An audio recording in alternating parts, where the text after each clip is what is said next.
Baik, mari kita mulai saja Bapak Ibu. Selamat malam. Assalamualaikum warahmatullahi wabarakatuh. Salam, Om Swastiastu, Namo Buddhaya, Witi Tongtien, Rahayu Bagaswaras, dan salam semua saudara.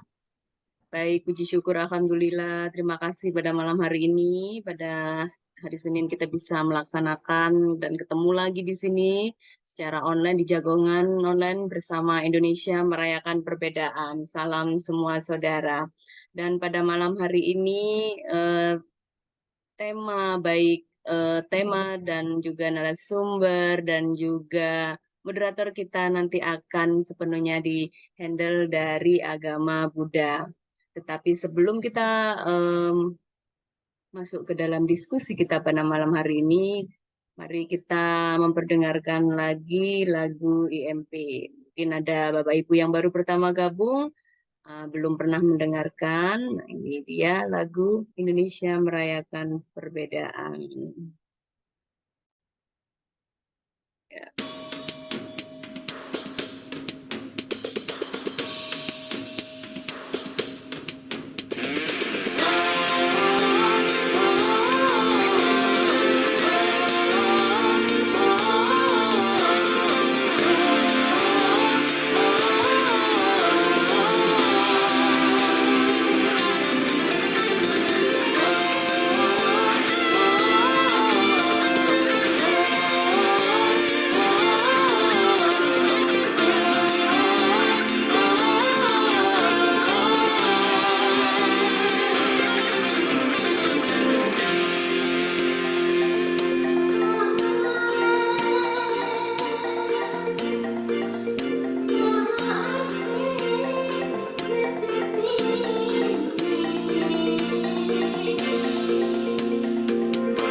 Berbeda di antara kita bukan suatu halangan. Bergandeng tangan, berjalan berdampingan. Kita semua saudara, saling menyayangi. Bertoleransi, saling mengerti, dan saling berbagi. Mari bersatu, Mari bersama, kita adalah Bhinneka Tunggal Ika.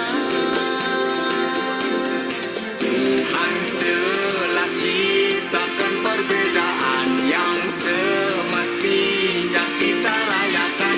Perbedaan adalah anugerah. Wahai saudaraku, mari kita bergandengan tangan, bersatu kita teguhkan iman menuju Indonesia nan jaya. Indonesia merayakan perbedaan. Indonesia merayakan perbedaan.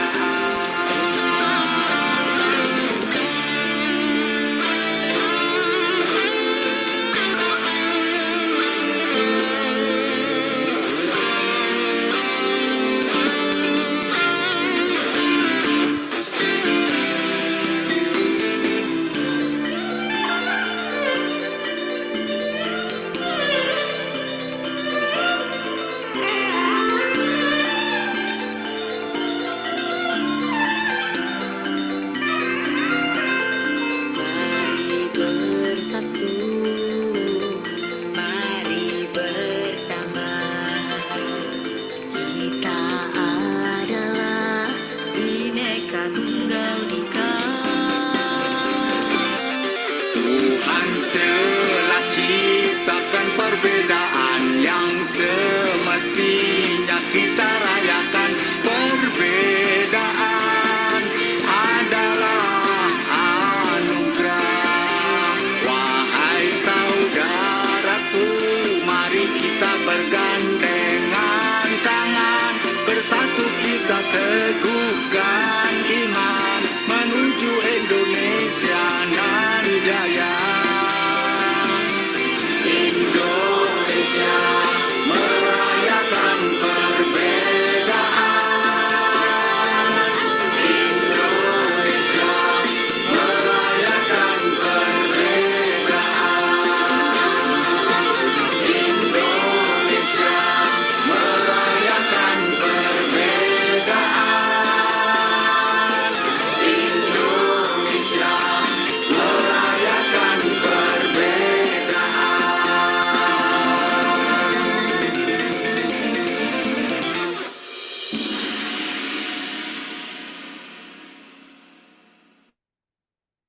Baik, Bapak Ibu, itulah tadi lagu Indonesia Merayakan Perbedaan. Salam semua saudara. Baik, kita langsung saja menginjak ke jalannya diskusi pada malam hari ini dan telah hadir di sini moderator kita. Ini salam kenal kepada Bapak Upacarika Herman Sutanto. Selamat malam, Bapak Herman. Ya, Baik, selamat malam ya, Bu Bapak Ibu, Bulan. ini nanti Bapak Herman Sutanto akan memandu jalannya diskusi jagongan online kita pada malam hari ini. Dan telah hadir juga narasumber dari tokoh agama Buddha, yaitu dengan Biku Teja Puno Mahathera, nanti akan diperkenalkan lagi oleh moderator kita. Baik, langsung saja. Mari kita mulai diskusi kita dan saya serahkan kepada Bapak Herman Sutanto untuk memandu jagongan kita pada malam hari ini. Silakan Bapak Herman. Ya, baik, terima kasih Ibu Wulan atas kesempatan yang diberikan kepada saya. Ya, salam semua saudara, selamat Salam semua malam. saudara. Ya, semoga kita dalam suatu keadaan bahagia dan sejahtera ya pada malam hari ini. Amin.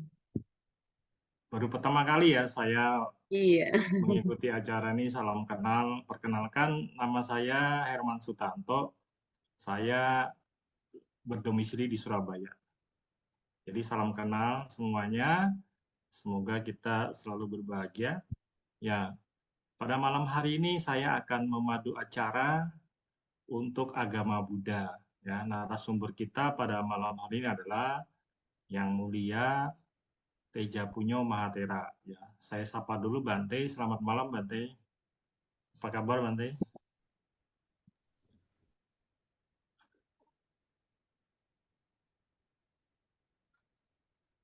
Nanti suaranya belum.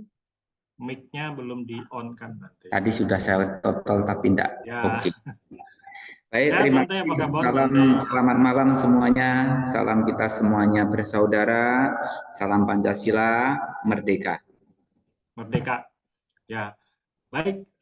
Pada malam hari ini sebelum kita memulai acara, saya akan memperkenalkan dulu siapa sih Yang Mulia Bante Teja Punyo Mahathera. Saya akan membacakan ya profil singkat sedikit dari Bante. Bante ditabiskan menjadi upasampada atau biku, itu nama penabisnya adalah Teja Punyo.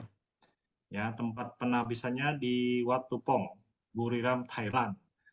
Pada tanggal 10 Mei tahun 1998 ya, pukul 12.30 waktu Indonesia bagian barat.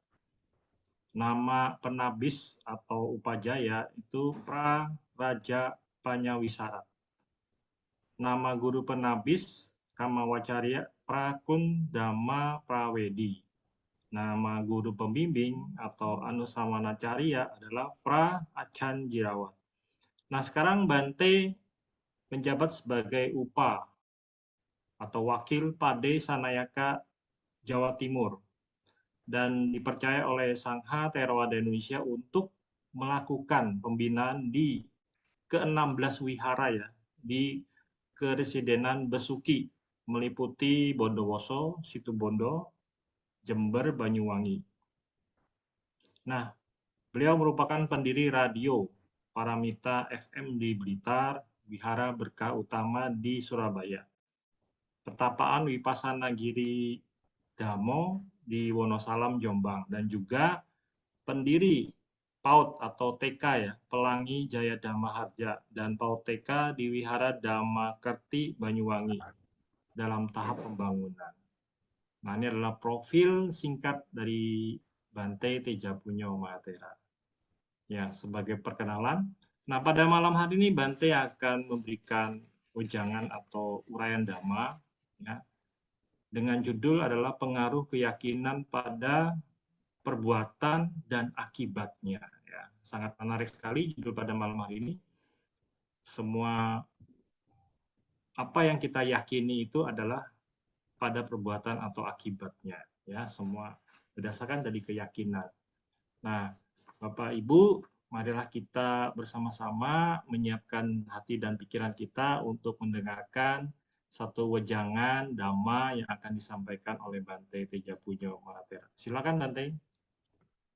Baik, terima kasih untuk waktu yang telah diberikan. Dan salam hormat bagi para tokoh agama semuanya yang hadir. Ibu saudara sekalian dimanapun berada, semoga semuanya selalu sehat, selalu bahagia. Dan beberapa waktu ini mari kita manfaatkan untuk kita sharing ya.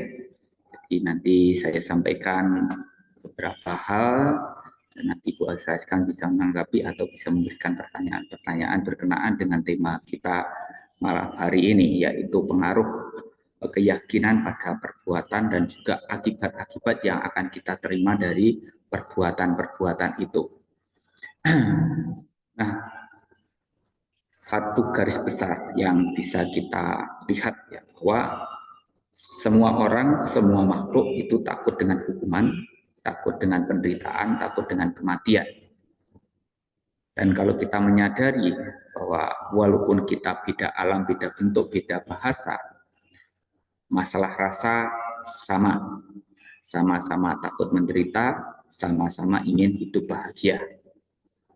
Nah, maka sepatutnya kita tidak mencari kebahagiaan dengan mengorbankan orang lain ataupun makhluk lain yang sama-sama juga takut menderita, takut dengan hukuman, takut penderitaan, dan juga takut dengan kematian. Sehingga di sini kita harus punya pegangan, yaitu ahimsa, yaitu tidak melakukan keburukan, tidak melakukan kejahatan, tanpa melakukan kejahatan. Kalau dalam bahasa kami sering kami menyampaikan bahwa ada dua dhamma, dua ajaran yang membuat kita akan hidup damai di dunia ini. Bisa hidup bahagia, bisa hidup sejahtera. Apa dua itu?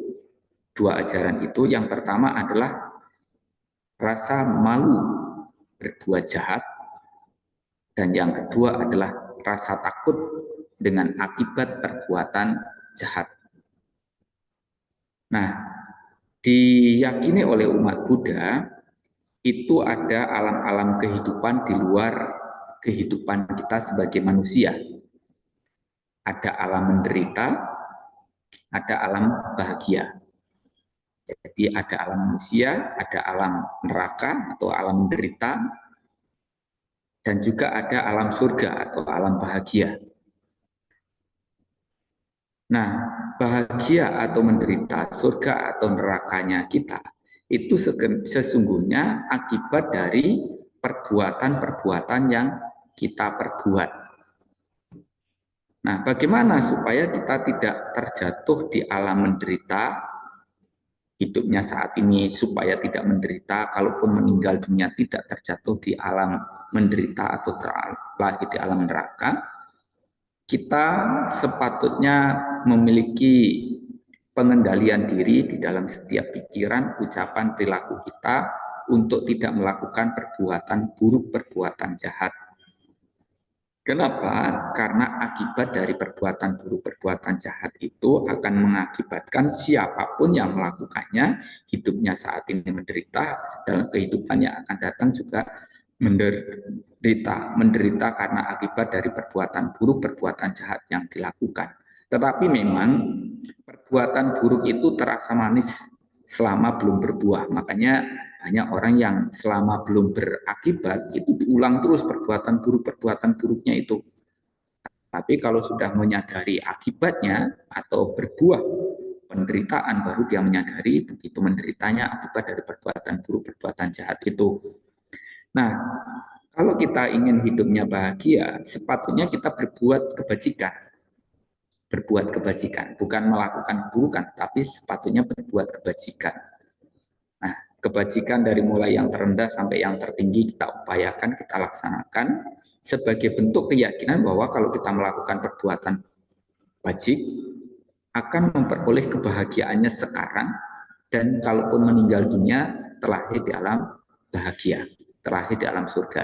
Jadi jelas tadi yang saya sampaikan, perbuatan baik ataupun perbuatan buruk yang kita lakukan itu akan menimbulkan akibat sesuai dengan sebab yang kita perbuat. Di mana sebab menimbulkan akibat, dan di mana akibat pasti diawali dari sebab yang mendahului. Jadi kenapa ada seseorang mengalami kebahagiaan? Itu karena akibat dari perbuatan-perbuatan kebajikan yang dilakukan, yang diajarkan di setiap ajaran-ajaran agama. Nah, kalau ada orang melakukan perbuatan-perbuatan buruk, maka akibatnya ia menderita. Jadi penderitaannya itu adalah akibat dari perbuatan buruk yang dilakukan. Nah, berkenaan dengan keyakinan, kita melihat di dunia ini, atau bahkan mungkin lebih kecil daripada dunia kita, itu adalah Indonesia kita, rumah kita bersama. Di sini banyak sekali keyakinan-keyakinan yang dianut oleh masyarakat Indonesia, baik yang sudah disahkan atau yang belum disahkan. Tapi kita melihat di situ banyak sekali keyakinan-keyakinan itu. Dan di antara orang-orang yang memiliki keyakinan-keyakinan itu, ada juga yang pasif juga melihat dari apa yang diperbuat oleh orang yang punya keyakinan. Jadi misalnya di komunitasnya orang Buddha misalnya, begitu melihat perilaku orang yang sering pergi ke tempat ibadah buruk, orang Buddha yang tidak pernah pergi ke tempat ibadah, akhirnya mengatakan, masih lebih baik saya jarang pergi ke tempat ibadah tapi tidak pernah melakukan keburukan. Nah, ini makanya menjadi sebuah tantangan bagi orang yang sering pergi ke tempat ibadah, tentu keyakinannya akan semakin kuat, semakin kokoh, dan semakin luas pengetahuan ajaran agamanya itu, sehingga akan mempengaruhi perilaku kehidupan sehari-harinya supaya menjadi lebih baik, supaya orang-orang yang pasif tadi melihat perilaku orang yang rajin pergi ke tempat ibadah yang perilakunya buruk, akhirnya dia tertarik untuk mau pergi ke tempat ibadah itu. Tapi kalau yang terjadi sebaliknya, orang yang sering pergi ke tempat ibadah perilakunya buruk, orang yang tidak mau pergi ke tempat ibadah, semakin dia tidak mau pergi ke tempat ibadah, mengingat orang yang sering pergi ke tempat ibadah perilakunya lebih buruk daripada orang yang tidak pernah pergi ke tempat ibadah. Nah, maka karena itu dari semua keyakinan yang ada, begitu kita meyakini sesuatu, pastikan keyakinan itu benar. Karena apa? Begitu kita meyakini sesuatu itu benar, kebenaran ini maksudnya adalah kebenaran universal, dan saya menyadari sepenuhnya bahwa di setiap ajaran-ajaran agama pasti ada nilai-nilai universal di situ yang kalau kita praktekkan akan membawa manfaat bagi yang mempraktekkan, membawa manfaat bagi orang-orang di sekelilingnya, akan mewujudkan kedamaian, kebahagiaan, kesejahteraan yang diharapkan oleh semua orang yang tinggal di dunia ini, yang tinggal di negara ini. Itu. Jadi ini pengaruh dari perbuatan-perbuatan yang kita perbuat karena kita memiliki keyakinan yang benar. Nah, dalam hal ini berkenaan dengan keyakinan itu, Buddha pernah menyampaikan, apabila seseorang memiliki pandangan bahwa benar dianggap salah, salah dianggap benar, maka orang seperti ini akan melakukan hal-hal yang keliru, hal-hal yang tidak baik, dan membuat dirinya sendiri menderita, orang lain pun juga menderita akibat dari perbuatan-perbuatan buruk yang dia perbuat. Tetapi kalau ada seseorang yang memiliki pandangan pikiran bahwa benar adalah benar, salah adalah salah. Kalau orang memiliki pandangan benar seperti itu, dia melakukan hal yang benar, dia menghindari hal yang tidak benar, dan karena itu pula yang membuat dirinya sendiri bahagia, orang-orang di sekelilingnya juga bahagia karena apa yang dia perbuat. Nah, akibat dari perbuatan baik ataupun perbuatan buruk yang dilakukan tadi akan berakibat semua. Ya, kalau kita melakukan kebaikan ya akibatnya kebahagiaan, kalau kita melakukan keburukan ya akibatnya penderitaan, dan itu tidak harus menunggu nanti setelah meninggal dunia. Nah, ada juga yang disampaikan, nanti kalau kamu berbuat kebajikan begini, nanti kamu masuk surga misalnya. Tapi kita tidak harus menunggu nanti setelah meninggal dunia baru merasakan rasa bahagia atau surga itu. Tapi dalam kehidupannya sekarang pun kalau yang memang kita lakukan itu benar, memiliki nilai kebajikan, pasti saat ini pun bahagia. Nah, dalam hal ini Buddha pernah menyampaikan gini, apabila seseorang mengingat ia telah berbuat baik, maka ia akan bahagia. Dan lebih berbahagia lagi di saat kebajikannya itu berbuah kebahagiaan sesuai dengan apa yang diharapkan. Jadi ingat saja itu akan menimbulkan rasa sukacita bahagia. Seperti hanya misalnya contohnya Ibu saudara sekalian, hari ini kita sudah melakukan kebaikan. Dari yang mulai kecil misalnya ambil beling, kaca pecahan atau paku di pinggir jalan ditaruh di tempat yang aman supaya orang yang lewat di situ aman. Kalau kita mengingat itu saja pada saat kita punya niat berbuat baik, kita ada rasa bahagia. Lebih-lebih kalau kebaikan itu bermanfaat bagi banyak orang. Misalnya hari ini saya beramal membantu membangun tempat ibadah di suatu tempat misalnya. Walaupun saya hanya mampunya satu genteng, saya beramal satu genteng. Tapi setidaknya kita melakukan sesuatu yang kecil tapi pahalanya besar. Kenapa? Karena membangun tempat ibadah yang mana digunakan untuk orang-orang mau berubah menjadi lebih baik karena pelajaran yang disampaikan di tempat ibadah itu. Maka yang melakukan itu pun kebaikannya juga semakin besar. Tapi kebajikan ini bukan hanya dari kita memberi ya.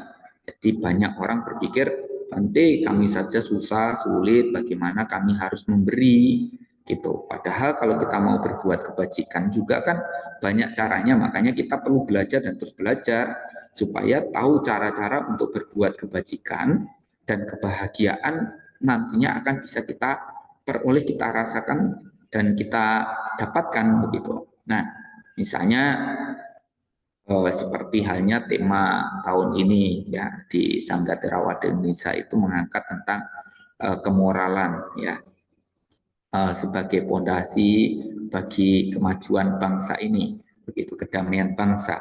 Nah, kita melakukan perombakan di dalam sikap perilaku kehidupan sehari-hari kita. Kalau dulunya perilaku kita buruk, ya setelah kita belajar ajaran agama itu menjadi lebih baik. Kalau dulunya baik, ya saat ini harus menjadi lebih baik lagi. Dengan pikiran yang baik, tutur kata, perilaku yang baik, sebagai pribadi yang baik, sebagai anggota keluarga, warga masyarakat, warga negara, dan bahkan warga dunia yang baik. Yang artinya, dimanapun keberadaan kita, kemanapun kita pergi, ya dengan siapapun kita berkumpul dan bergaul, kita selalu menyuguhkan yang terbaik yang bisa kita perbuat. Gitu. Jadi ini menyangkut hubungan kita dengan orang-orang yang ada di sekeliling kita.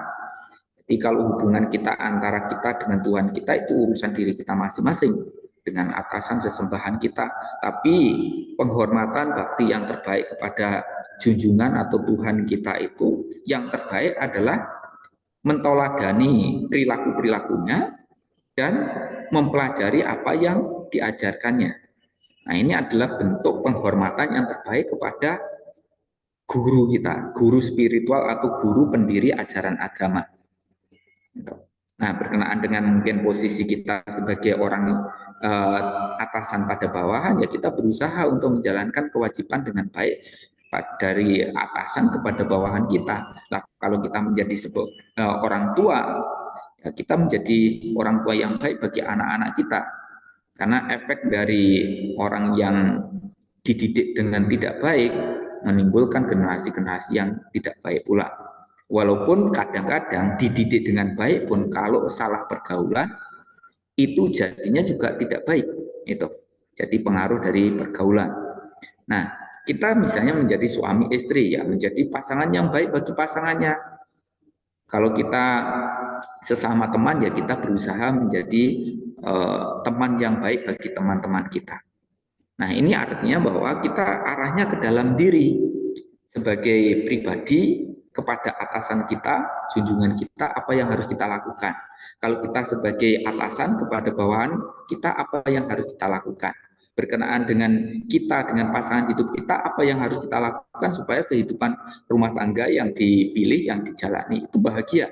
Sebagai orang tua kepada anak, apa yang harus dilakukan kepada anak-anaknya. Tapi kalau kita jadi anak, apa yang harus kita lakukan kepada orang tua sebagai wujud bakti kita kepada orang tua. Jadi hubungan itu bisa menjadi harmonis, kita semuanya bisa hidup rukun, hidup damai, hidup bahagia. Kedamaian yang dimulai diawali dari dirinya sendiri, tercipta di dalam keluarga, di dalam lingkungan, di dalam masyarakat, di dalam bangsa negara ini. Nah, menurut panjangan ajaran Buddha, orang-orang yang melakukan perbuatan-perbuatan buruk, perbuatan jahat, itu ada diwakili oleh 3 binatang sebagai simbol, yaitu ada ayam, ular, dan babi.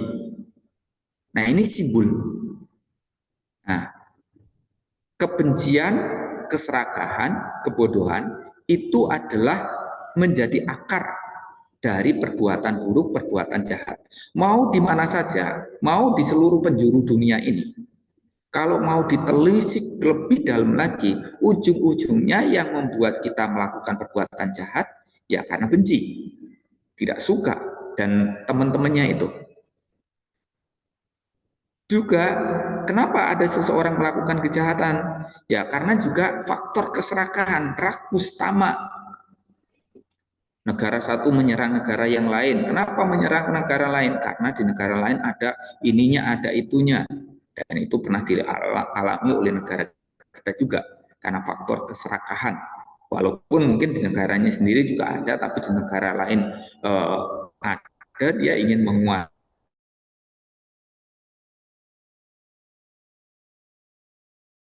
juga.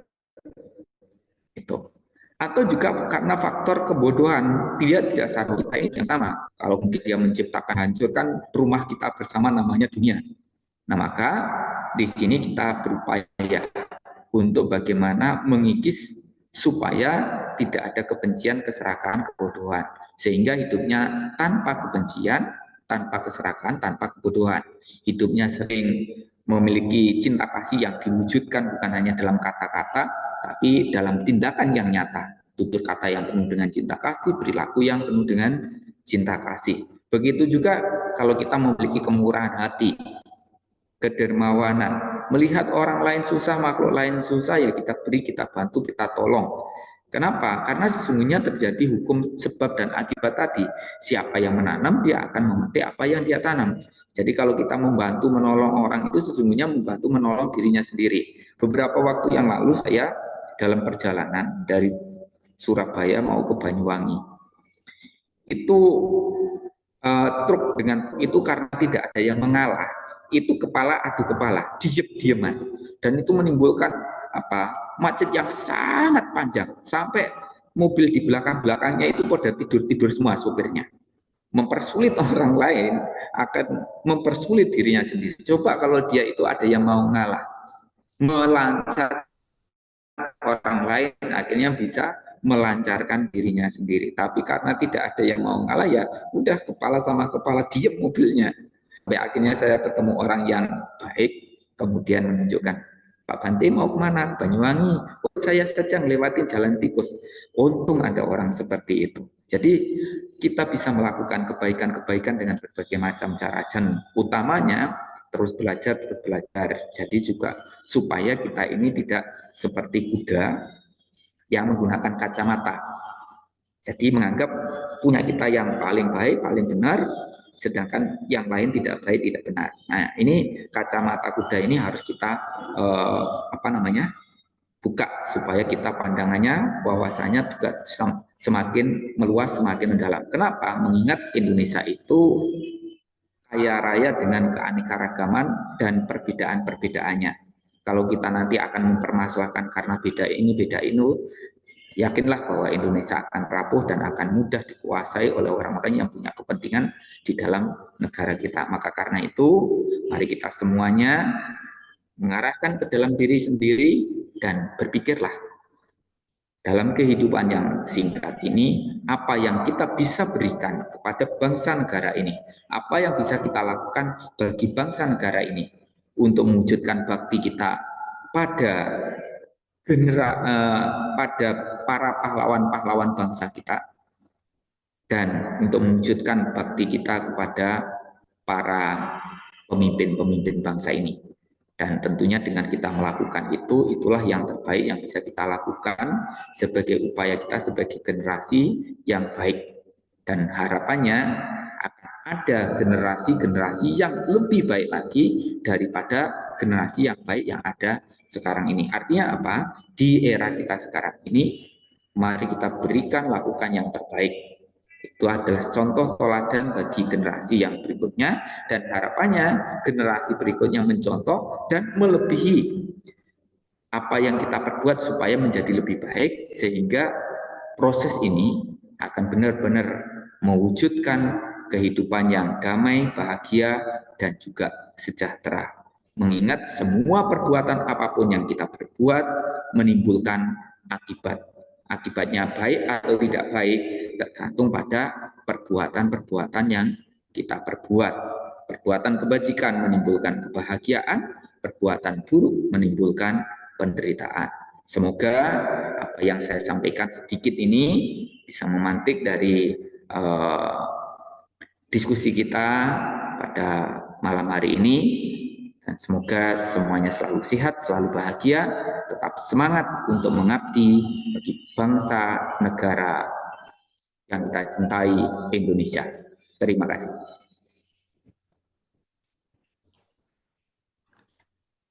Silakan. Ya, baik, terima kasih Bante atas sharingnya ya pada malam hari ini. Ya, semoga bisa memberikan kita sebuah renungan juga pada malam hari ini bagi Bapak Ibu yang ikut hadir di Zoom ini. Ya, baik, selanjutnya saya persilahkan untuk memberikan tanggapan dari Islam dari Bapak Syaifuddin, Sarjana Agama MPD. Silakan Bapak Syaifuddin bisa memberikan tanggapannya. Baik, terima kasih. Selamat malam. Salam Selamat malam. semua saudara. Salam semua saudara. Baik, terima kasih atas waktu yang diberikan. Sangat menarik sekali yang disampaikan oleh Pak Bante tadi. Memang betul, semua ajaran agama itu pasti mengajarkan kebaikan. Termasuk di kami di Islam itu rukun, ada rukun iman begitu ya. Jadi rukun iman di Islam itu ada 6. Kemudian salah satu dari rukun iman itu ada iman kepada hari akhir.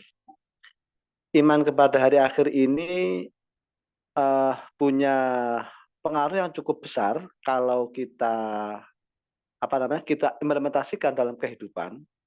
Karena dengan meyakini bahwa kehidupan di dunia ini tidak hanya selesai begitu, mohon maaf, nyawa diambil begitu gitu ya. Tidak selesai di situ gitu ya. Bahwa ada kehidupan nanti gitu ya.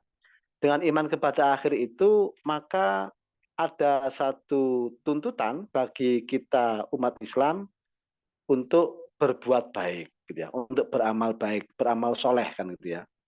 Karena dengan meyakini bahwa ada hari akhir, bahwa ada hari pembalasan, ada yaumul ba'ats ya, hari kebangkitan, yang mana setelah kebangkitan itu semua akan dihisab, akan dihitung amalnya begitu.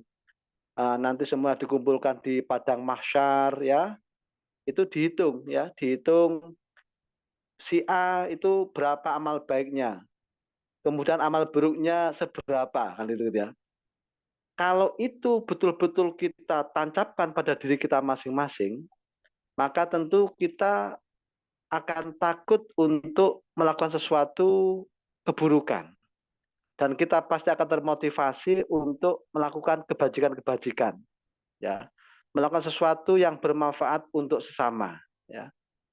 Menghindari sesuatu yang itu merugikan bagi orang lain. Kan gitu ya. Ya. Karena memang seperti yang diajarkan oleh ayah guru kami ya, Kiai Haji Muhammad Nizam As-Sofa, dan itu menjadi janji murid di As-Sofa itu, bahwa setiap murid itu harus menguatkan 5S kanan dan menghindari 5S kiri ya. Apa saja 5S kanan itu? 5 SKN yang harus dikuatkan, yang harus dilakukan itu yang pertama adalah sabar. Jadi setiap kita harus senantiasa memupuk kesabaran, gitu ya. Kemudian syukur, senantiasa mensyukuri, ya, mensyukuri apa yang kita punya. Karena memang kata kunci kehidupan pada dasarnya itu ada dua, yakni sabar dan syukur itu. Kapan sabar itu? Sabar ketika kita mendapat kesusahan dan bersyukur ketika kita mendapat kenikmatan, gitu ya. Jadi sebenarnya memang kata kuncinya itu ya dua itu, sabar dan syukur. Kemudian 5S yang ketiga, S yang ketiganya adalah sopan, ya. Jadi setiap murid beliau itu harus senantiasa sopan, ditambah dengan santun. Nah, ini yang keempat, S yang keempat. Kemudian S yang kelima itu agar lebih sempurna harus senantiasa sumringah, ya. Jadi sumringah itu kalau bahasa Indonesia apa ya? Sumringah itu senantiasa wajahnya itu menyenangkan bagi yang lain, ya, bagi yang melihat begitu. Tidak senantiasa seperti bemu yang mentutut aja, gitu ya. Begitu dilihat orang menjadi tidak membawa aura yang tidak bagus kan, gitu ya. Nah, ini itu 5S kanan. Sementara 5S kiri yang harus dihindari itu ada satu, suudzon. Apa suudzon itu? Berburuk sangka pada orang lain. Karena memang suudzon itu salah satu penyebab keburukan-keburukan yang lain, gitu ya. Ketika kita punya prasangka buruk pada seseorang, pada siapapun begitu, maka tentu akan ada tindakan-tindakan berikutnya yang itu tentu tindakan yang tidak baik kan begitu. Maka harus dihindari suudzon itu, buruk sangka. Kemudian yang kedua adalah sambat, ya. Karena memang setiap orang itu pasti tidak lepas dari persoalan, gitu ya. Maka ya dilarang sambat, begitu ya. Karena sambat itu justru malah akan menghabiskan banyak energi, begitu ya. Membawa energi yang negatif, bukan yang positif. Ya, maka harus dihindari sambat itu. Sambat nanti lawannya atau yang baik adalah syukur, ya, bukan sambat atau sabar, gitu ya, sabar. Kemudian yang ketiga yang harus dihindari lagi adalah susah, ya, senantiasa bersusah itu harus dihindari, gitu ya. Kemudian sedih dan juga stres, ya, ini harus dihindari, ya. Jadi ada istilahnya kalau dari ayah guru kami itu ada 5S kanan dan 5S kiri, ya. 5S kanan harus senantiasa kita lakukan, 5S kiri harus senantiasa kita hindari, begitu. Ya baik, saya kira itu Pak Moderator, tambahan dari saya. Memang seiring sejalan lah, ya, seiring sejalan ajaran-ajaran itu, gitu ya. Saya kira begitu. Terima kasih, saya kembalikan. Ya, baik. Terima kasih Pak Saifuddin ya atas pencerahannya juga. Ya. Ternyata di Islam juga tujuannya adalah kita memberikan satu kebaikan ya Pak. Ya. Luar biasa. Jadi benang merahnya adalah semua agama selalu mengajarkan kita untuk berbuat baik. Ya, menghindarin hal-hal yang buruk. Baik Pak, terima kasih. Selanjutnya saya coba untuk dari Hindu ya, bisa memberikan tanggapan juga yang diwakili oleh Bapak I Dewa Ketut Raka Ardian. Ya. Silakan Bapak untuk memberikan tanggapannya Pak. Saya silakan Pak Dewa. Baik Bapak Moderator, Pak Herman. Ya. Terima kasih kesempatannya. Bapak ya, Ibu semuanya, saudara kita memang bersaudara. Sebagaimana keyakinan dari Hindu, Wasudeva Kutumbakan. Kita memang semua bersaudara. Selamat malam, salam sejahtera kita semua, semoga kita sehat. Pak Bante sebagai pembawa narasumber, luar biasa, termasuk tanggapan dari agama Islam. Kita tidak membanding-bandingkan gitu, tapi kita sharing saja begitu Bapak, Bapak-bapak semuanya. Kita Sebetulnya apa yang tadi disampaikan antara kebahagiaan dengan kesusahan, antara sorga dan neraka itu memang betul, katanya Bante, semua keyakinan dari semua agama memang adanya dualisme, apakah kita ingin berbuat baik atau ingin berbuat buruk. Apakah ini mencari kebahagiaan atau kita hidup di dalam kesusahan. Begitu. Sebagaimana pandangan dari agama Hindu, Bapak, kalau kita terseret ke dalam perbuatan baik, itu ada beberapa hal yang harus kita lakukan, yang biasa disebut dengan keyakinan Hindu adalah subha karma, perbuatan yang baik, sedangkan yang perbuatan buruk atau jelek itu biasanya asubha karma. Dan ini semua sudah diyakini mungkin oleh semua keyakinan, begitu Bapak. Tetapi problemnya, kenapa masih ada saja orang yang suka berbuat buruk? Apakah berbuat buruk ini bagi dirinya sementara itu menyenangkan di dalam dunia ini?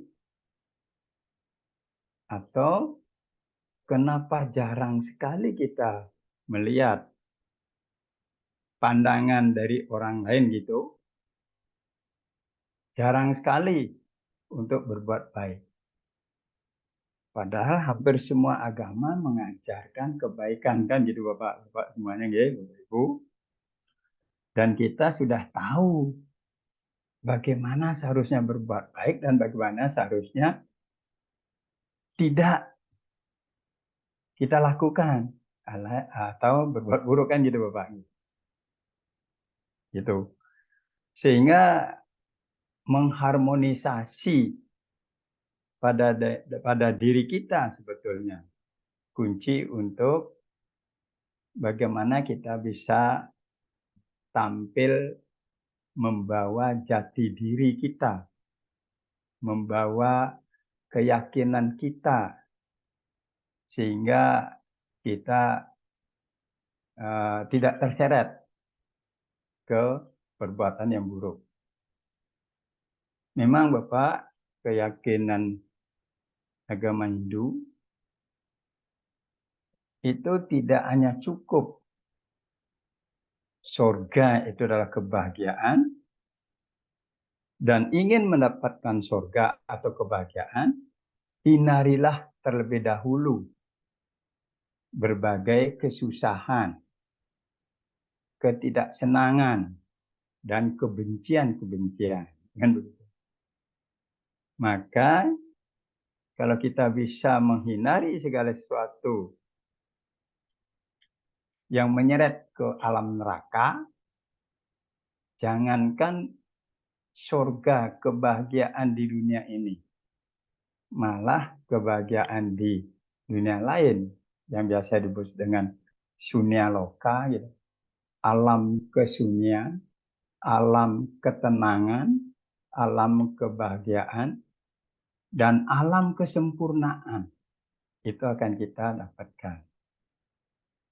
Nah, oleh karena itu, Bapak semuanya mungkin juga semua keyakinan mengajarkan bagaimana kita berusaha mengalahkan segala bentuk ketidakbahagiaan, bentuk ketidaksenangan, dan bentuk-bentuk kebencian. Kalau bisa kita mengalahkan itu, maka kebahagiaan di alam fana atau alam bumi ini kita akan dapatkan dan secara otomatis kita akan mendapatkan di alam sana. Begitu. Oleh karena demikian ada dua hal, Bapak semuanya, Bapak saudara-saudara kita semuanya, begitu ya. Kunci untuk mendapatkan kebahagiaan alam bumi yang kita pijak ini dan alam sana adalah keharmonisan, harmonisasi dalam diri kita terlebih dahulu. Harmonisasi dalam diri kita, mohon maaf ini kebetulan ada juga teman saya Hindu, ada yang hadir, Pak, ada siapa nih Pak? Ada, mungkin kita hanya sharing-sharing saja begitu. Harmonisasi Bapak Ibu semuanya, harmonisasi kehidupan tiga hal. Harmonisasi dengan hubungan antar kita sebagai makhluk bumi ini, antar manusia. Harmonisasi dengan alam semesta. Dan harmonisasi dengan kehidupan spiritual kita. Jalan kerohanian kita, yaitu menuju Tuhan Yang Maha Esa. Tiga hubung ini kalau betul-betul dapat diseimbangkan oleh kita bersama, maka tidak akan ada suatu kebencian, kedengkian, dan pertengkaran-pertengkaran di antara kita. Harmonis dengan sesama, harmonis dengan alam bumi yang kita pijak, dan harmonis dalam hubungannya kita mendekatkan diri pada Tuhan. Nah, itu yang biasa disebut oleh kita umat ini adalah Trihita Karana. Gitu, Pak. Mari kita jaga persaudaraan kita bersama, jaga bumi kita bersama, dan jaga jalan-jalan keyakinan kita bersama, sehingga ya keharmonisan kita akan dapat tercapai dengan baik. Yang penting Bapak semuanya, saudara-saudara kita semuanya, pandangan agama Hindu sebetulnya, kalau ingin mencapai kesempurnaan, kalau ingin mencapai kebahagiaan, dan memenangkan segala hal kehidupan kita ini dengan cara baik, maka kalahkanlah dulu musuh-musuh kita dalam diri. Begitu kira-kira Bapak. Musuh kita dalam diri tiada lain adalah kebencian, iri dengki, kemarahan, emosi, stres, bingung, dan kemabukan berbagai hal. Alat-alat pemuas di bumi ini.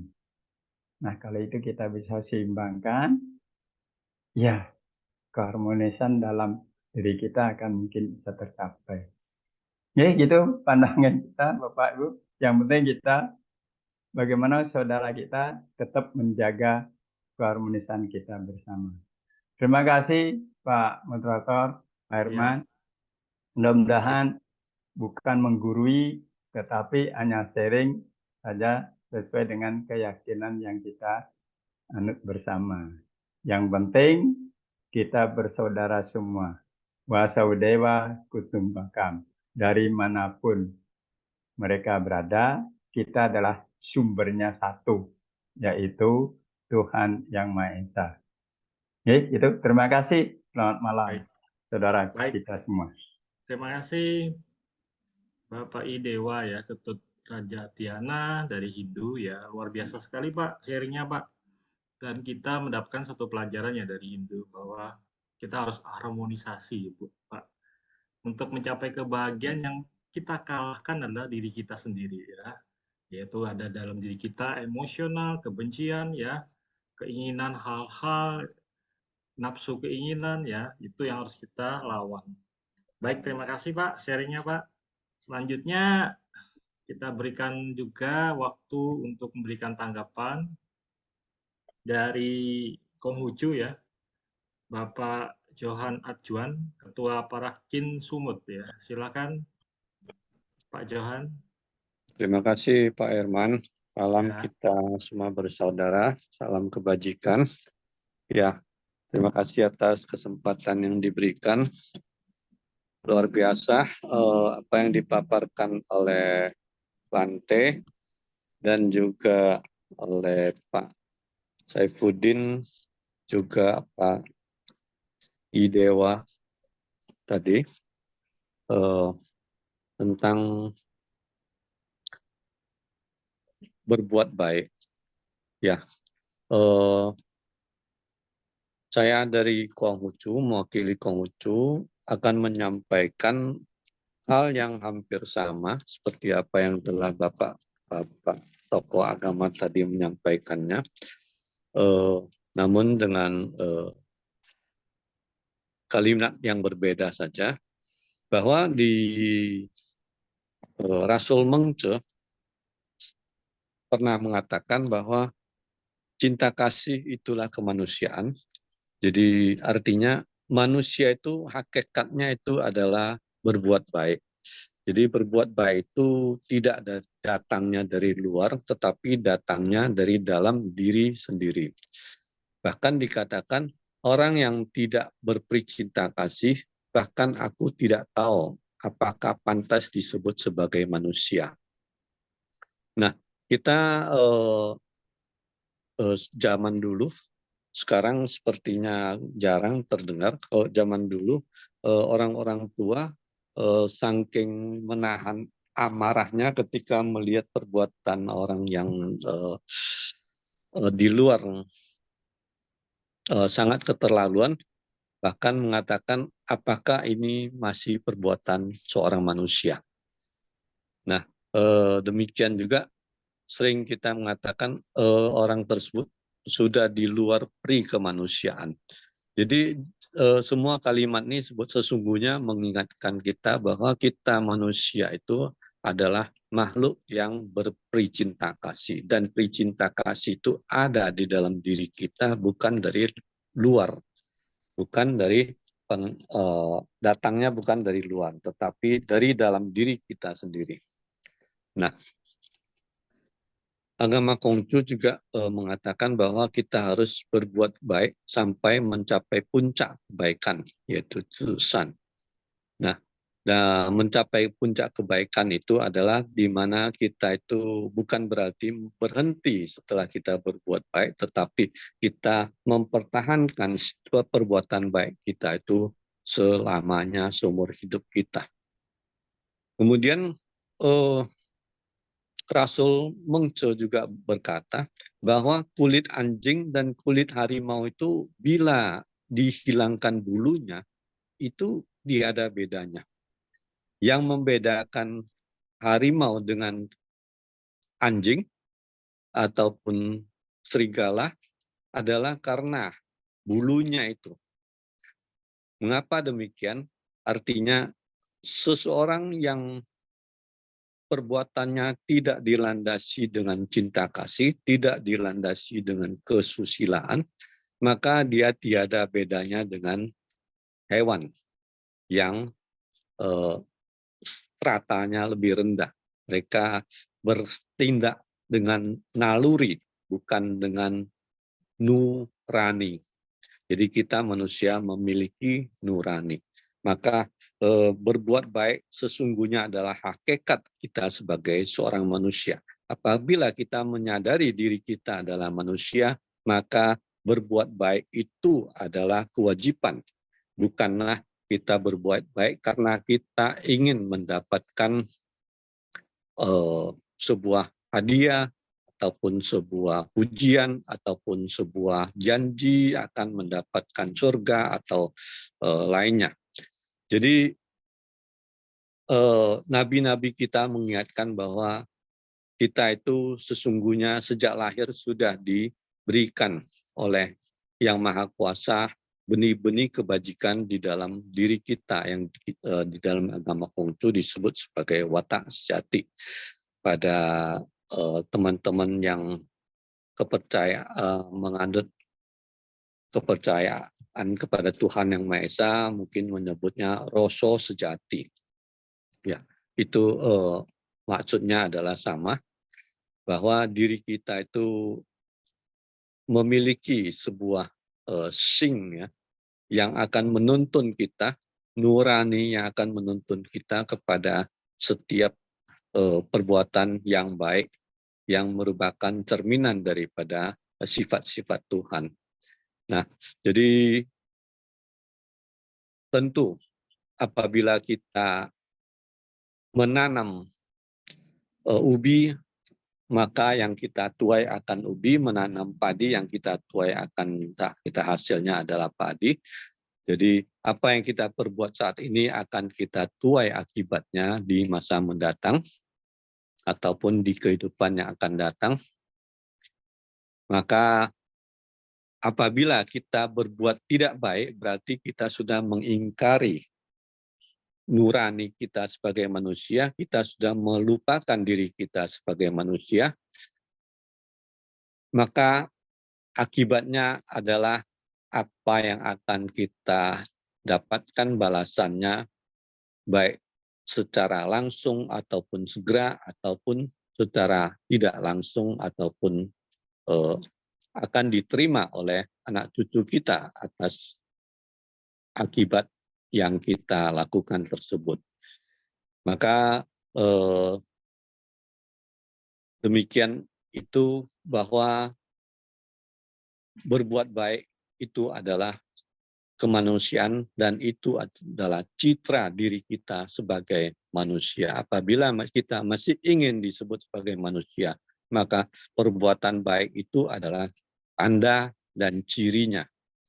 Bila kita menanggalkan perbuatan baik, berarti kita sudah menanggalkan citra kita sebagai manusia.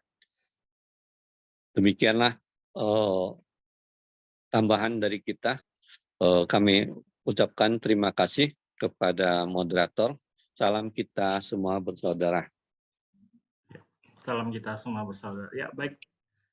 Terima kasih Pak Johan atas tanggapannya dan memberikan satu juga inspirasi bagi kita semua ya dari Konghucu, bahwa kita sebagai manusia itu ternyata punya kewajiban. Kewajiban adalah berbuat baik. Ya, sebagai kita kodrat manusia, kita wajib melaksanakan kebaikan.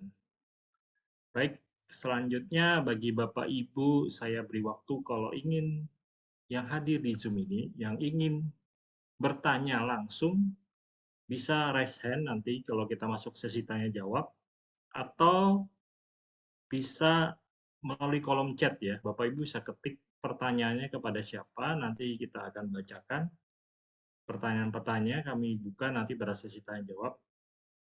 Ya, selanjutnya saya akan berikan tanggapan juga kepada tokoh penghayat kepercayaan KRT Dr. Otto Bambang Wahyudi Wijodipuro ya. Silakan Pak Otto bisa memberikan tanggapan juga. Terima kasih Pak Herman. Baik, sama-sama Pak. Silakan Pak. Namo Buddhaya bagi Bante untuk Bante dan saudara sama Buddha. Dan Assalamualaikum warahmatullahi wabarakatuh.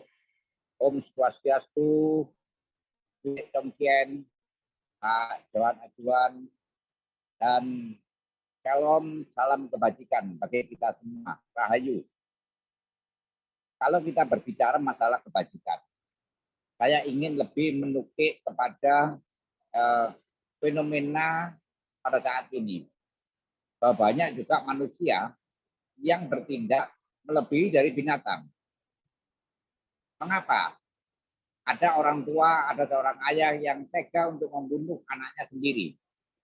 Padahal tidak ada seekor binatang pun yang membunuh anaknya. Ini kebetulan, mohon maaf ini saya di Jogja, lagi ada itu kedengaran.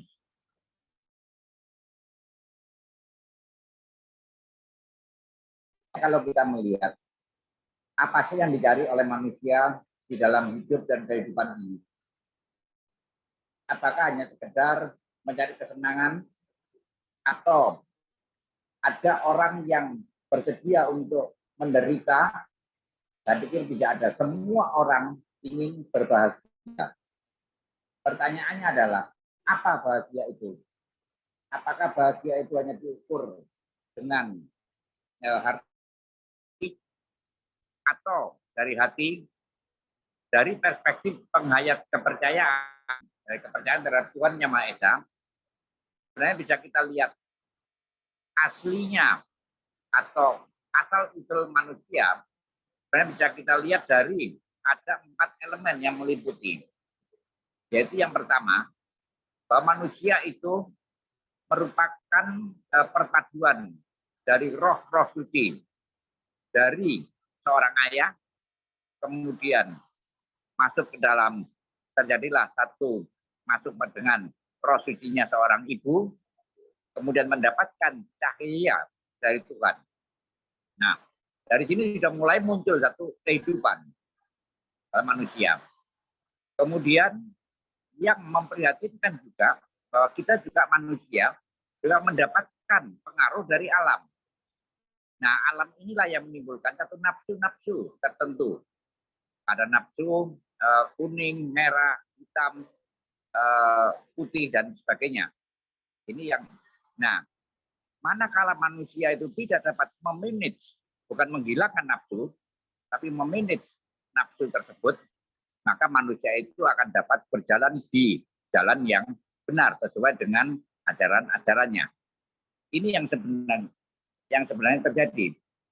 Oleh karenanya, manusia hidup karena mendapatkan satu percikan sinar-sinar Tuhan, maka sudah semestinya lah bahwa manusia itu memanifestasikan hidupnya, memancarkan sinar-sinar Tuhan di dalam setiap hidup dan kehidupannya. Ini yang utama.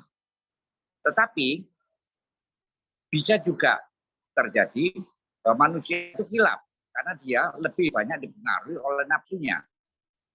Nafsu merah, maka dia akan menimbulkan nafsu amarah. Oleh karenanya, sekali lagi, bahwa di dalam perspektif kepercayaan terhadap Tuhan Yang Maha Esa, bagaimana cara kita untuk bisa memanage nafsu-nafsu kita yang ada, bukan menghilangkan. Dan kita tetap berpedoman kepada ajaran-ajaran yang kita anut, kita yakini kebenarannya, karena pada prinsipnya bahwa manusia itu semua sama. Tuhan menciptakan manusia itu dengan tidak ada satu perbedaan. Tuhan menciptakan manusia tidak ada yang bodoh dan tidak ada yang pintar. Hanya yang membedakan adalah satu kesempatan dan niat dari manusia itu tersebut. Manakala orang tersebut sudah bisa melakukan hal-hal itu, maka dapat diyakini bahwa hidupnya itu akan berbahagia.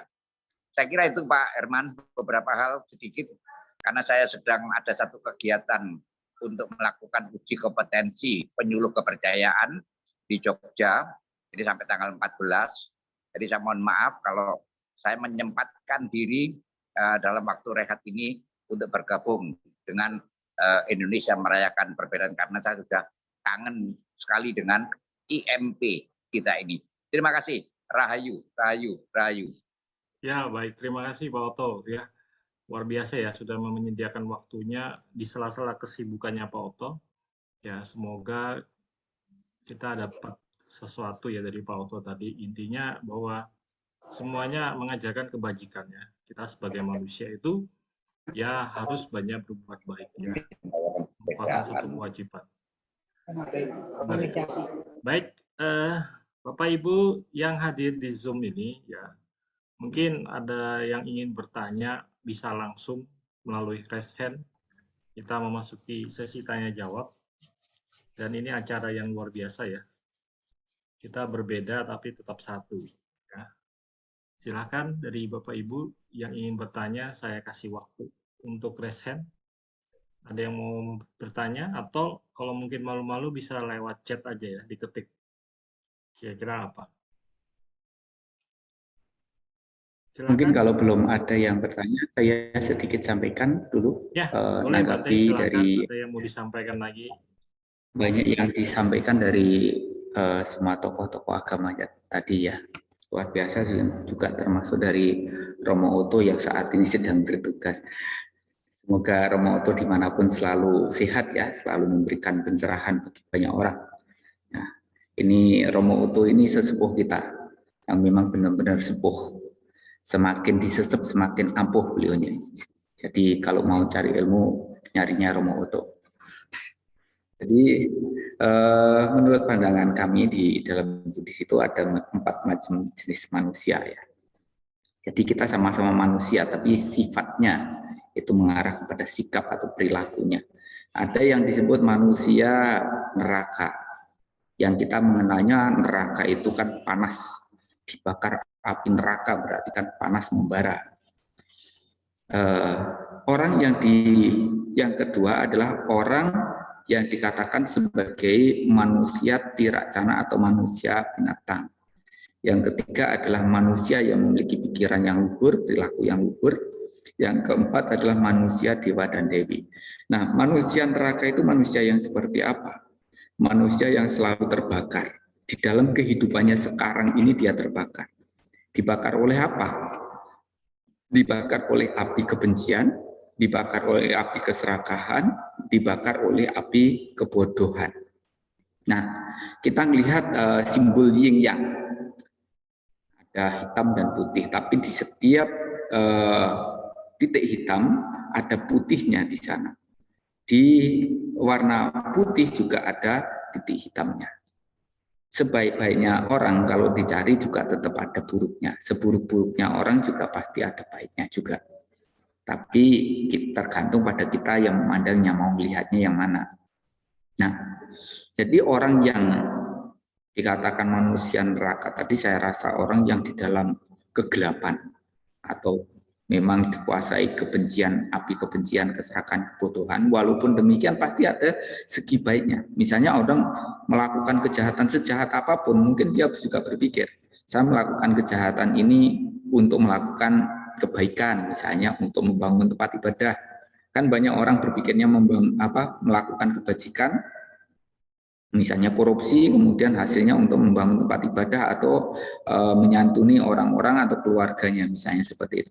Itu adalah hal yang baik, walaupun caranya tidak baik, caranya tidak benar. Dan itu saya rasa tidak dianjurkan di dalam setiap ajaran agama. Kemudian ada yang dikatakan manusia binatang tadi, ya mungkin seperti yang tadi Romo Oto sampaikan.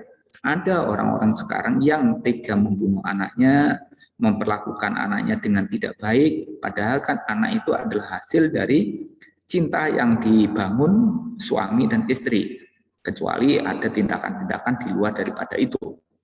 Nah, perilakunya, sikapnya itu tidak jauh memang dari yang dikatakan binatang tadi. Walaupun mungkin beragama, sikapnya, perilakunya menyimpang. Nah, kemudian ada yang disebut manusia yang memiliki pikiran yang luhur, manusia. Ya, jadi memiliki pikiran yang luhur karena pikirannya menjadi pemimpin pelopor, pembentuk, pendahulu dari kondisi batin, tercerminlah di dalam setiap ucapan perilakunya. Jadi tutur katanya juga luhur, perilakunya juga luhur. Karena makhluk yang memiliki pikiran yang luhur, yang antara apa yang dipikirkan, diucapkan, dilakukan itu selaras, dan itu adalah orang yang memang benar-benar jujur, sungguh jujur.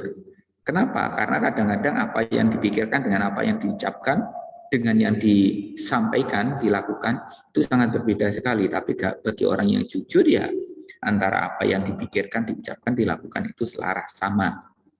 Nah, kemudian ada yang disebut dengan manusia dewa dan dewi. Kebetulan di sini ada Romo Dewa, manusia, dewa, dan dewi. Ya, lebih daripada manusia yang memiliki pikiran yang luhur. Sifatnya selain memiliki keluhuran di dalam sikap, di dalam perilakunya, dia lebih cenderungan juga suka melindungi, memberi, membantu, menolong sesamanya. yang mengalami kesusahan, kesulitan, dia akan rela untuk dengan sukacita, dengan bahagia untuk membantu menolong sesamanya. Ya, makanya dikatakan sebagai manusia, dewa, dan dewi. Atau kalau lagunya Iwan Fals itu manusia setengah dewa. Karena ya manusia memiliki budi pekerti yang luhur, tapi dia juga peduli dengan kehidupan orang lain, makhluk lain yang ada di sekelilingnya. Nah, kalau kita melihat dari kehidupan kita sekarang, Ibu Azra sekalian, kita ini kondisinya bermacam-macam. Ada yang mengalami kondisi kehidupan yang susah. Apakah kesusahan, kesulitan, penderitaan yang dialami misalnya terlahir di dalam kondisi perekonomian yang keluarga ekonomi yang tidak baik, atau dalam kondisi cacat atau sakit, atau berusia pendek. Apakah ini adalah sebuah ujian, itu adalah sebuah cobaan? Saya rasa itu adalah akibat dari apa yang pernah dia perbuat sehingga dia terlahir di dalam kondisi seperti itu. Nah, yang kita tahu sesuai dengan benih yang ditabur, maka seperti itulah jenis buah yang nanti akan dipetik. Ya, jadi di mana ada akibat pasti diawali dari sebab. Nah, kalau akibatnya menderita, pasti dia pernah melakukan keburukan-keburukan. Salah satu contohnya misalnya, kenapa dia cacat, sakit-sakitan, usianya pendek. Oh, dalam kehidupan masa lalunya, dia suka menyiksa, membunuh makhluk hidup. Makanya kehidupannya sekarang sudah lahir di dalam keluarga tidak mampu, kemudian dia juga cacat, sakit-sakitan, bahkan memiliki usia yang pendek. Nah, sudah kondisinya menderita, susah sulit seperti itu, malah melakukan perbuatan-perbuatan yang tidak baik, perbuatan-perbuatan buruk, dengan alasan saya hidupnya susah, saya hidupnya menderita, seolah-olah menghalalkan keburukan yang dia lakukan. Padahal dengan cara solusi seperti itu, hidup susah kemudian melakukan keburukan, yang terjadi bukan tambah tercerahkan, tapi akan semakin terperosok pada kehidupan yang menderita. Artinya dari kondisi gelap menuju ke tempat yang gelap, dari kehidupan yang susah tambah semakin susah. Kemudian masukkan penjara atau ketangkep orang kemudian digebukin bareng-bareng, itu kan akibat dari apa yang dia perbuat. Keluarganya malah semakin susah, ekonominya tambah semakin sulit karena cara yang ditempuh tidak tepat. Dari gelap menuju ke tempat yang gelap. Karena kehidupan dulunya berbuat buruk, saat ini menderita, setelah menderita dia melakukan keburukan lagi, tambah hidupnya semakin menderita, penuh dengan kegelapan. Tapi tidak semua orang hidupnya seperti itu. Ada orang-orang yang hidupnya keluarganya susah, makan aja susah, untuk kebutuhan hidupnya susah. Tapi walaupun sesusah apapun, dia tidak mau melakukan keburukan, dia tidak mau melakukan kejahatan. Dia rajin beribadah, dia rajin berbuat kebaikan, membantu menolong sesamanya walaupun keterbatasan yang dimilikinya. Dan itu saya juga sering ketemukan orang-orang seperti itu. Dari kondisi kehidupan yang susah, sulit, tapi karena dia terus berusaha, akhirnya dia bisa keluar dari kesusahan, kesulitannya. Nah, ada kondisi dari gelap menuju ke tempat yang terang karena upaya-upaya yang dilakukan. Dan saya rasa kita belajar ajaran agama itu bukan hanya nerimo akibat dari perbuatan buruk yang pernah dilakukan. Ya, kalau saya sudah menderita begini, ya memang ini akibat dari perbuatan buruk saya di masa lalu. Nah, kalau kemudian kita belajar ajaran agama hanya untuk seperti itu, untuk apa? Padahal kita belajar ajaran agama supaya kalau hidupnya kita saat ini susah sulit, mari kita punya kesadaran, mari kita punya kesabaran, mari kita memiliki kebijaksanaan dan kemampuan untuk mau keluar dari kesusahan kesulitan itu. Caranya bagaimana? Hentikanlah semua hal-hal apapun yang buruk.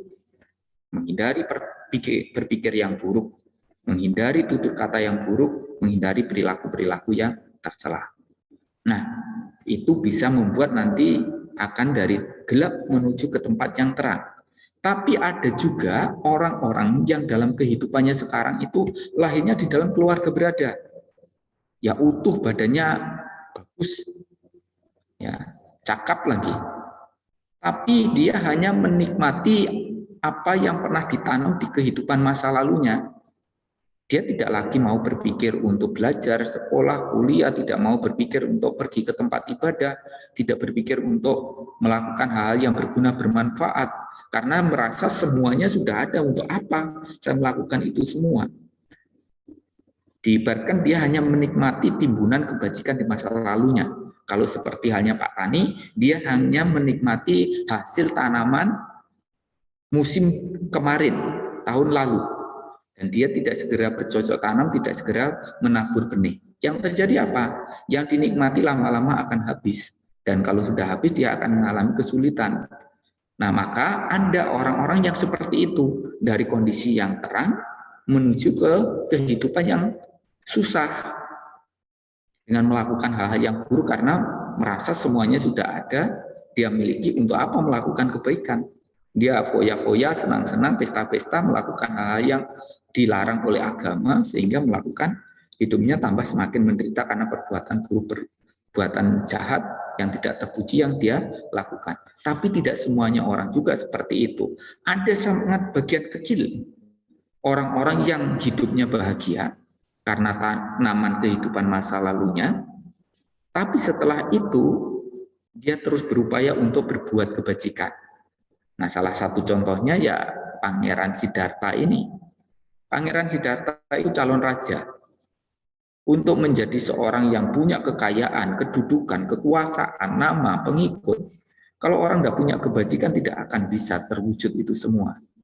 Tapi setelah dia mendapatkan itu semua, dia korbankan itu untuk memperoleh kebahagiaan yang lebih besar. Yang artinya ada kebahagiaan yang lebih daripada sekedar kedudukan, nama, dan juga pengikut. Yaitu kebahagiaan di mana kita mampu bebas dari kebencian, bebas dari keserakahan, bebas dari kebodohan, bebas dari hawa nafsu kita. Bebas dari semua duka yang disebut dengan gayuh kasampurna, mencapai kebahagiaan yang tertinggi, yaitu nirwana atau kesadaran agung. Nah, semoga ya kita semuanya tidak menyia-nyiakan waktu kehidupan yang begitu cepat dan singkat ini. Bukan hanya sekedar ngurusin duniawi, karena kadang-kadang duniawi ini tidak mau peduli dengan kita. Mari kita persiapkan diri kita untuk membekali diri supaya hidup saat ini bahagia. Kalaupun meninggal dunia bisa terlahir di alam surga, atau bisa merealisasi tujuan hidup, yaitu gayuh kasampurna. Sekian, terima kasih. Ya, baik Bante. Terima kasih ya Bante atas tambahannya, luar biasa sekali ya. Jadi kalau kita berbuat baik ya kita bahagia di alam ini yang sekarang kita hidup ataupun alam yang berikutnya ya. Semoga kita bisa hidup bahagia juga. Ya, selanjutnya ini ada tanggapan lagi yang saya berikan waktunya kepada dari agama Bahai, Bu Susi ya. Silakan Bu Susi, saya kasih waktunya untuk memberikan mungkin tanggapan. Terima kasih Pak Herman. Ya, mari Bu, silakan. Sama Bu. Maaf saya enggak buka ini ya, saya di jalan soalnya. Saya senang sekali mendengarkan dari berbagai agama, dari Bante, luar biasa, dari agama Islam juga. Ini menunjukkan, tadi saya setuju juga dengan Pak Uto, bahwa agama ini berasal dari sumber yang sama dan mengajarkan, memberikan bimbingan kepada umat manusia untuk menjadi manusia seutuhnya. Jadi tadi yang saya dengarkan dari berbagai agama, pesannya sama, walaupun kata-katanya berbeda. Alangkah baiknya kalau kita bersama-sama saling mengingatkan, saling membimbing, dan hidup dalam keharmonisan. Ini akan membantu kita semua mencapai apa yang kita cita-citakan, yang umat manusia inginkan, dan baik di sini maupun di kehidupan selanjutnya ya. Jadi ruang-ruang seperti ini saya merasa sangat luar biasa. Sangat membantu, dan IMP betul-betul luar biasa. Terima kasih banyak. Makasih Pak Herman, makasih. rekan-rekan baik. semua. Ya baik, terima kasih Bu Susi waktunya ya. Walaupun di jalan bisa masih memberikan satu tanggapan ya luar biasa. Intinya memang kita berbeda tapi kita tetap satu ya, keharmonisan. Tujuannya sama ya, semua kita berbuat kebajikan.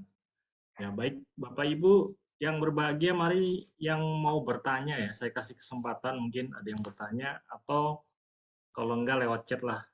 Mau bertanya apa aja bebas ya. Topik pada malam hari ini ya kita intinya memberikan satu masukan ataupun perenungan dalam kehidupan kita bagaimana kita bisa hidup bahagia. Ada yang mau bertanya? Pak Simon ya. Silakan Pak Simon. Mau bertanya Pak Simon? Silakan Pak Simon kalau bertanya. Saya kasihkan waktu buat Pak Simon.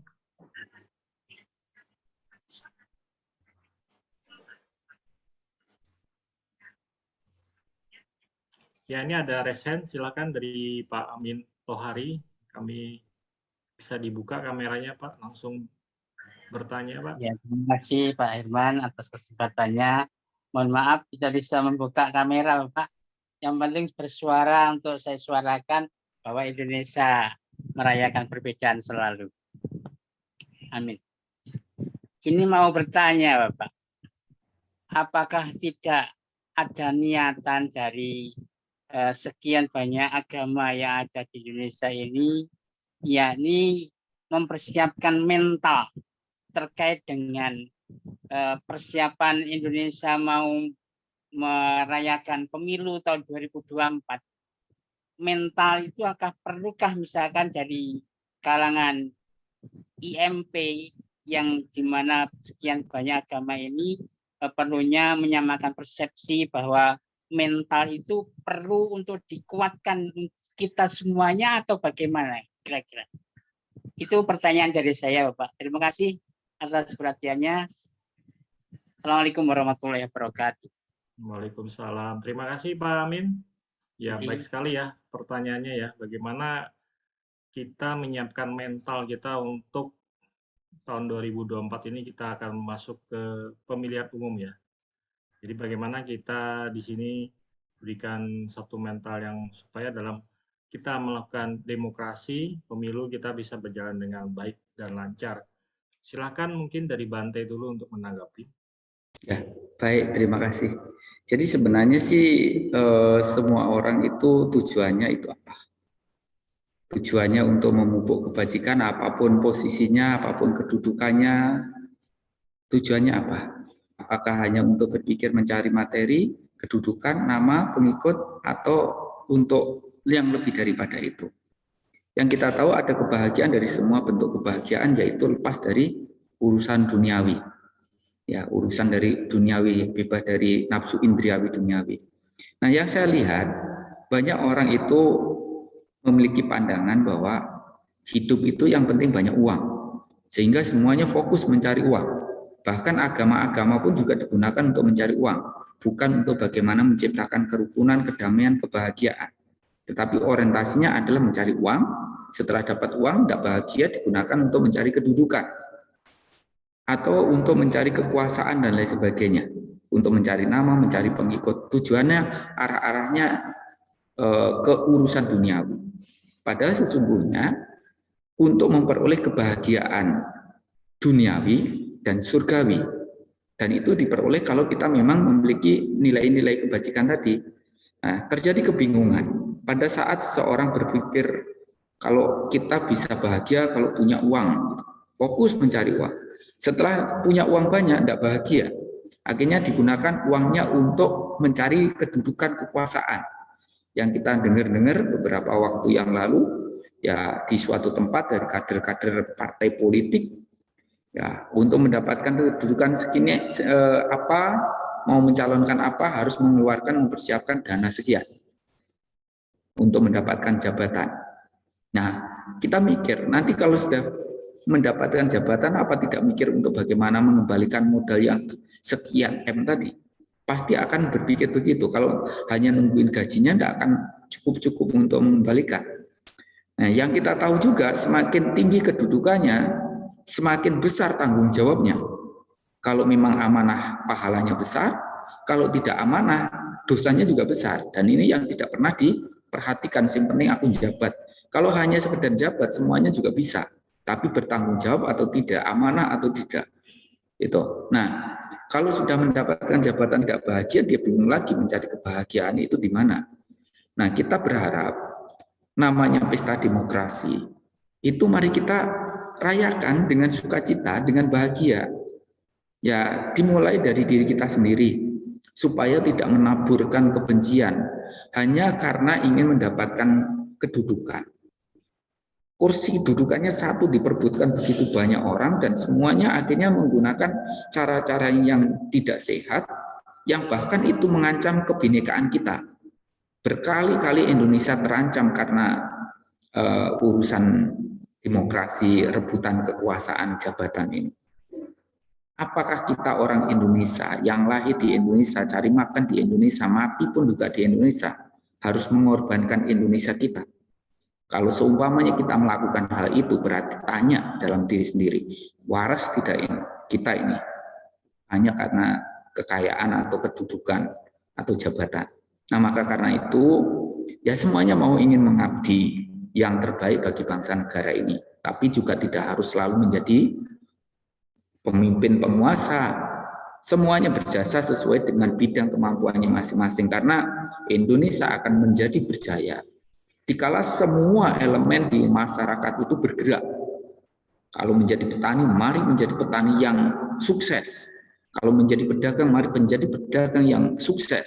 Kalau menjadi pengusaha, mari menjadi pengusaha yang sukses.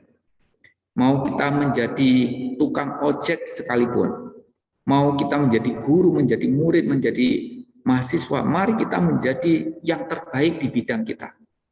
Lakukan penelitian-penelitian supaya kita ini tidak ngomongin terus ini beda itu, beda ini, beda itu.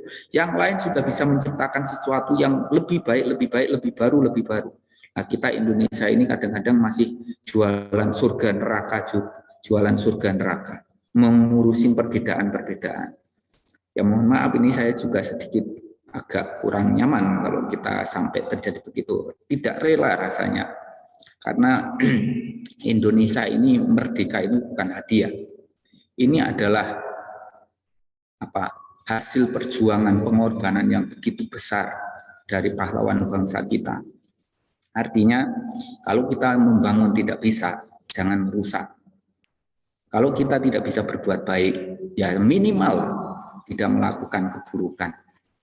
Dan mari kita rayakan pesta demokrasi 5 tahunan ini dengan sukacita tanpa harus menyebarkan kebencian yang mengancam dari kebinekaan kita, mengancam Indonesia, keutuhan negara kita.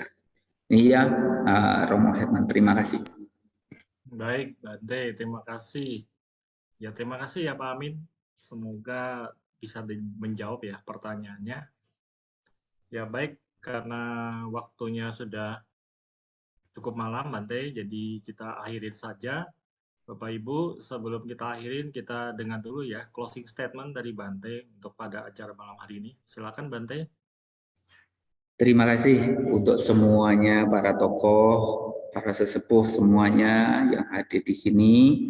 Ya, semoga semuanya bisa menyatukan satu tekad, satu niat yang sama untuk mewujudkan Indonesia lebih baik, Indonesia yang berjaya seperti tadi Mbak Livun, Mbak Wulan sampaikan, kita menggunakan kode 17. 17 itu apa?